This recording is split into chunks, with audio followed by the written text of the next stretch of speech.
Hello friends, मैं आपका दोस्त डॉक्टर सुनील कुमार और आप देख रहे हैं डॉक्टर कुमार एजुकेशन। आज हम बात करेंगे कि जो कोरोना वायरस इन्फेक्शन में जो कॉमन मिस्टेक्स जो हो रही हैं और उस मिस्टेक्स की वजह से जो लोगों को कॉम्प्लिकेशंस आ रहे हैं, इवन लोगों की डेथ भी हो रही है। लेकिन कुछ चीज़ें हैं कि जो करेक्ट नहीं हो रही हैं, कंटिन्यूसली देखा जा रहा है कि वो रिपीटेडली एक मिस्टेक हो रही है लोगों से, और उस मिस्टेक का रिज़ल्ट ये है कि लोगों को हीलिंग नहीं हो पा रहा है, लोग परेशान हैं और मतलब इतना पैनिक स्ट्रेस बढ़ गया है कि लोग कुछ गलतियां कर रहे हैं, कुछ इलाज में भी गलतियां हो रही हैं। ये बात तो कम्प्लीटली मतलब अब प्रूफ हो गई है कि कुछ मिस्टेक्स हम लोग कर रहे हैं। तो आज हम ये समझेंगे कि ऐसी क्या मिस्टेक्स हैं जो कोरोना इलाज के दौरान हो रही हैं लोगों से।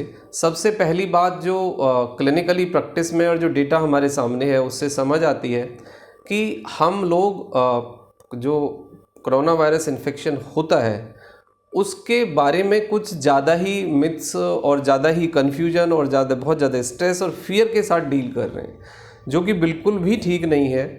उससे न केवल इलाज में ख़राबी आ रही है बल्कि सही इलाज को सेटल्ड करने में भी प्रॉब्लम हो रही है।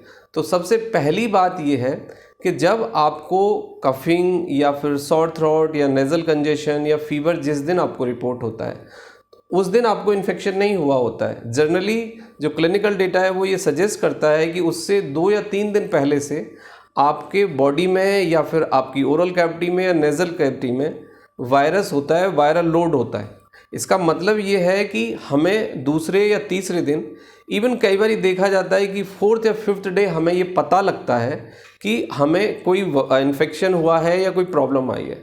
तो सबसे पहली बात ये है कि आप अपने डॉक्टर से जब भी आपको प्रॉब्लम होती है, जिस दिन भी होती है, और जो भी सिम्टम्स आते हैं उसको क्लियरली आप डॉक्टर को बताएं, जिससे कि डॉक्टर आपके डिसीज़ को बेटर समझ पाएंगे और वो ये समझ पाएंगे कि आप किस कंडीशन में हैं। कोविड-19 इन्फेक्शन के 3 फेज़ होते हैं, first, second, third. First phase जो है वो 5 डेज़ का है, जिसमें कि बहुत लाइट सिम्टम्स होते हैं और माइल्ड टू मॉडरेट सिम्टम्स होते हैं, और सिम्टोमेटिक ट्रीटमेंट से 80-85% लोग उस 5 to 7 डेज़ में इवन रिकवर भी कर जाते हैं, उनको बाद में कोई प्रॉब्लम नहीं होती है। लेकिन जो लोग सीवियर हैं या मॉडरेट हैं उनको 5 या 7 डेज़ के बाद सिम्टम्स चेंज होने शुरू होते हैं, बॉडी कुछ अलग से रिएक्ट करना शुरू करती है, लाइक ब्लड प्रेशर चेंज होगा, लाइक ऑक्सीजन लेवल, लाइक आपको डिजीनेस होगी, जॉइंट पेन होगा, और कई बार एक्टिव कफ यानी खांसी आनी शुरू होती है, और फिर कई बार नमूनिया होने के चांसेस भी बन जाते हैं। तो उस सेकंड फेज़ में डॉक्टर को लाइन ऑफ ट्रीटमेंट सेटल करना होता है, जिसमें कुछ antibiotic plus steroid and the oxygen therapy ये सब दिए जा सकते हैं, और उसकी एक डोज बहुत इंपॉर्टेंट है जो कि आपके सिम्टम्स पे और जो इन्फॉर्मेशन आप डॉक्टर को देते हो उस पर निर्भर करती है। उसके बाद में आता हूँ कि जो पेशेंट के लेवल पे गलतियाँ होती हैं।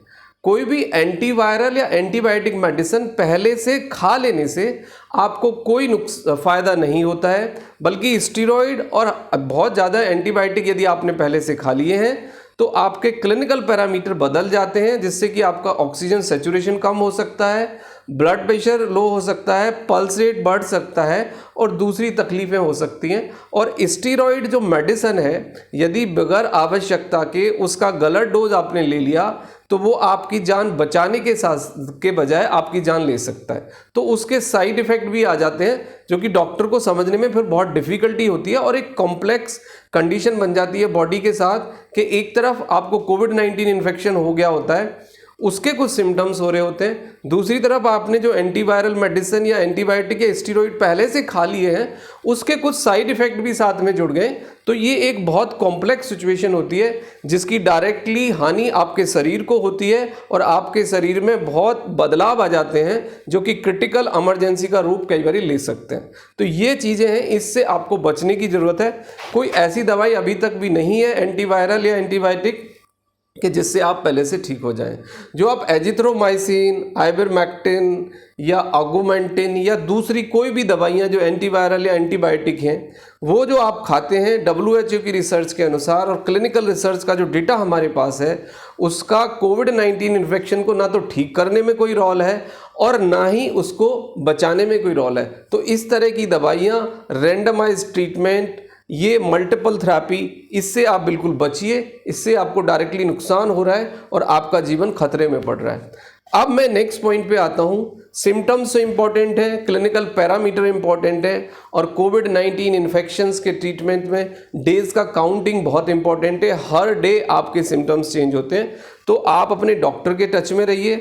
इस तरह की सब चीज़ों से मत आप डील करिए।